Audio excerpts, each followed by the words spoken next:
কথাগুলো শুনতে তেতো লাগলেও গুরুত্বপূর্ণ কিছু কথা বলবো আজকে।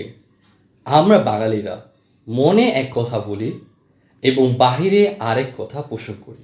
এটা হচ্ছে আমাদের পূর্বপুরুষদের থেকে চারিত্রিক বৈশিষ্ট্য। কথা হচ্ছে ইন্ডিয়া ট্রেন্ড বাংলাদেশে ঢুকে গেছে, ইদানিং এই জিনিসটা প্রচুর ভাইরাল হচ্ছে। ভালো কথা, ইন্ডিয়া ট্রেন বাংলাদেশে ঢুকেছে। তাদের ১৬৫০ কিলোমিটারের পথ তারা ৪০০ কিলোমিটারতে কমিয়ে আনতে পেরেছে। এটা তাদের ক্রেডিট। দেশ বাঁচাতে, সময় বাঁচাতে, সম্পদ বাঁচাতে প্রতিটা দেশই এরকম করবে, এটাই তো স্বাভাবিক। তাদের মধ্যে দেশপ্রেম আছে। আপনার চলছে কেন? আপনি দেশের জন্য কি করেছেন? ভালো ডিগ্রির জন্য চলে যান ইউরোপ আমেরিকাতে। সন্তানদের ভালো ভবিষ্যতের জন্য ডাবল পাসপোর্ট পেতে হুমড়ি খেয়ে পড়েন। সন্তানদের ভালো খাবারের জন্য এবং ভালো খাবার খেতে হিন্দি কার্টুন আর হিন্দি সিরিয়ালে বসিয়ে রাখেন। বিয়ের মার্কেট করতে যান কলকাতা দিল্লিতে। অসুস্থ হলে এক দৌড়ে ভিসার জন্য অ্যাপ্লাই করেন।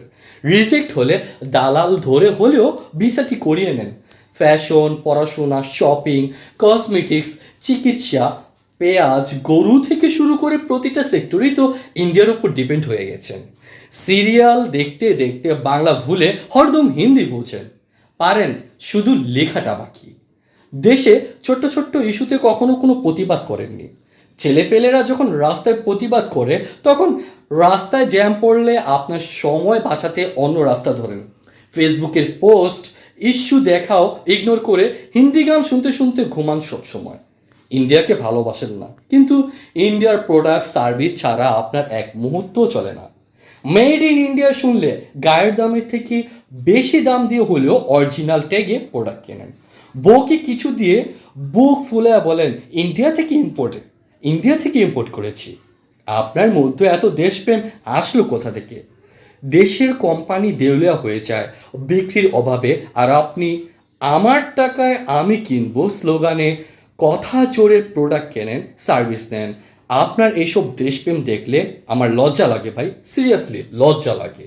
তাই বলি কি, শোনেন, সময় থাকতে হিন্দি শিখুন, চাকরি বাকরিতে সুবিধা পাবেন। ইস্ট ইন্ডিয়া সময় যারা ইংরেজি বলতে পারতো তারাই অবস্থানে ছিল ভালো একটা অবস্থানে। সুতরাং এখন হিন্দি শিখুন, নিজের ভবিষ্যৎ ফ্যামিলিকে নিয়ে ভালো থাকুন। দেশের চিন্তা করার আপনি কে ভাই? ঠুনকো মুখোশধারী প্রতিবন্ধী কোথাকার। দেশ যখন যেদিকে চায় সেদিকেই যাবে।